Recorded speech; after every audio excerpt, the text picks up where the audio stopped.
Hello and welcome to another edition of the Get Creative Podcast, the podcast for creatives by creatives. I'm Evan Schmidt, and my guest today is Robert Sands, a visual artist based in Pittsburgh, Pennsylvania. All right, let's go right into it. Hi, Robert. Thanks for sitting down with me.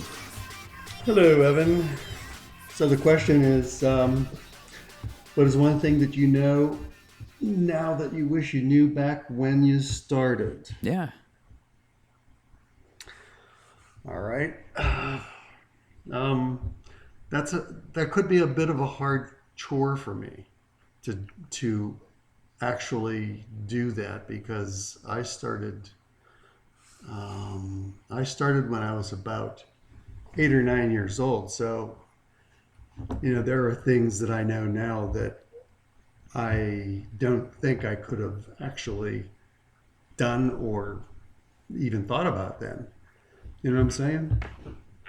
So the best thing I can do is, there's one thing that I found out about being creative that might help some other people, and it all came about by way of being on vacation.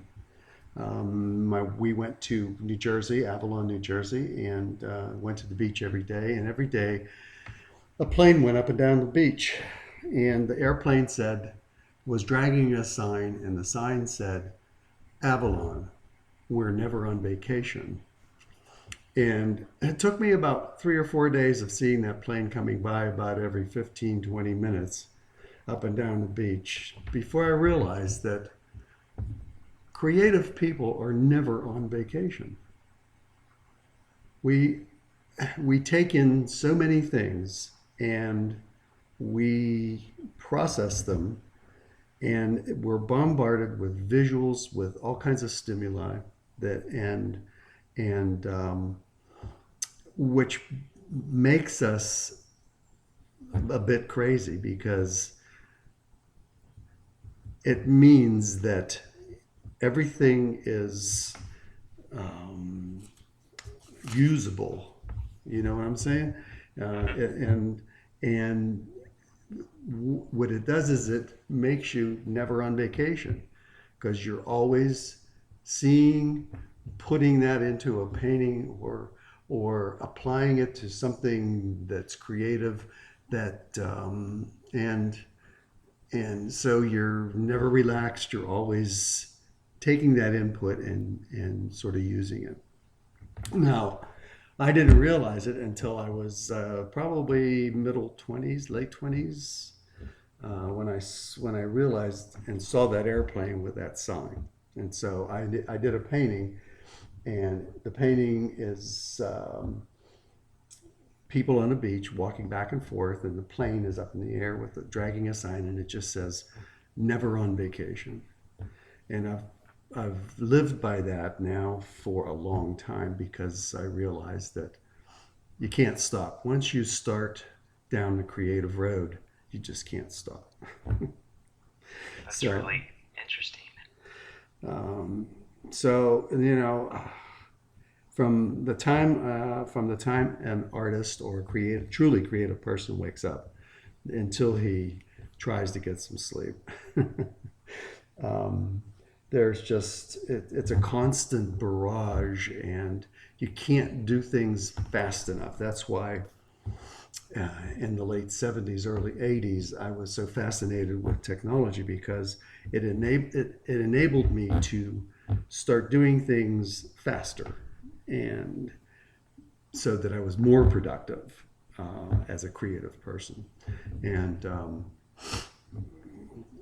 instead of sketchbook, taking it out, trying to project it up on a wall or on a canvas or whatever, you could just use the computer as a creative tool. Plus, I had my feet in two different worlds. I was a painter and creative type that way. Actually, I do some sculpting too. But I was also a commercial artist. I was creative director for some agencies.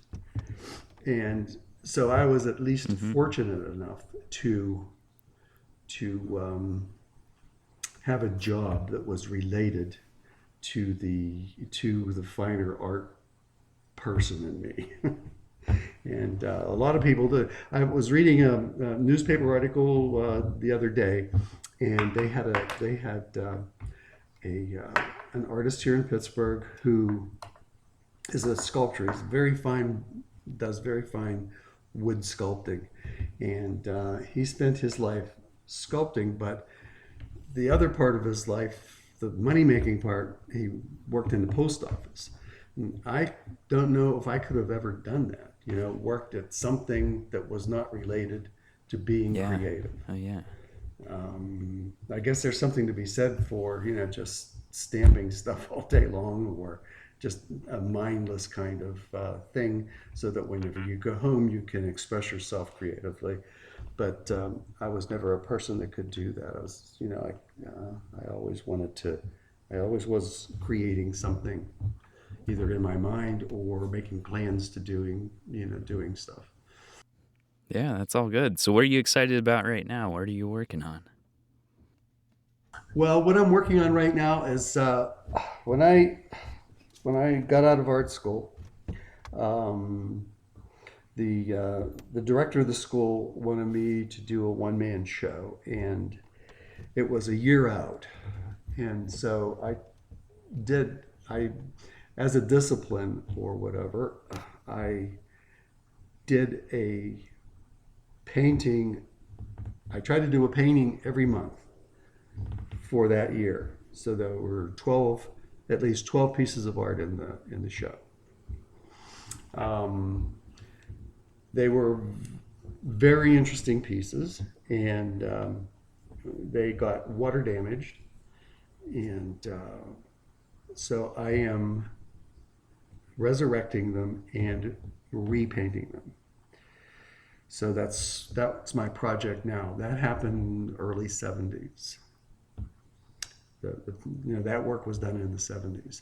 So, and it's becoming, being from a steel town, we had a lot of pollution. We had a lot of slag dumps and a lot of the dirt part of it, environmentally speaking. And so these paintings were addressed the fact that I grew up in that kind of environment, and I was in the paintings.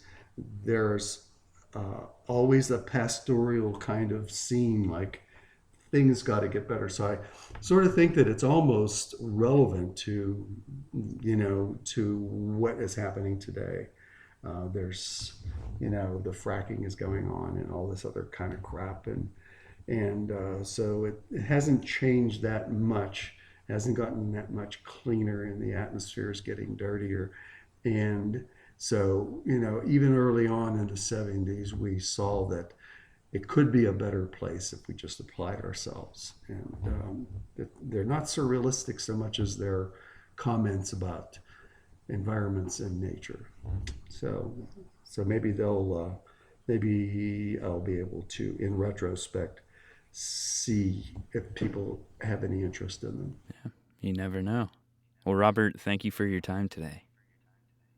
Well, thank you for taking your time to hear me out. You can see some of my work, including some of the repainted things, at robertsands.com. There's a gallery, and there's a sort of history of my career. So that's you could log on to that and see some of the stuff. So thank you again. Appreciate it. And that's it for another episode of the Get Creative podcast. You can find more information about this podcast at evanschmidt.com. I'm also on Twitter and LinkedIn. Feel free to connect. For more information about this episode's guest, just check out their links in the show notes. If you want to be a guest on a future show, send me an email. I'd be glad to have you. I'm Evan Schmidt. Thanks for listening. Now go get creative.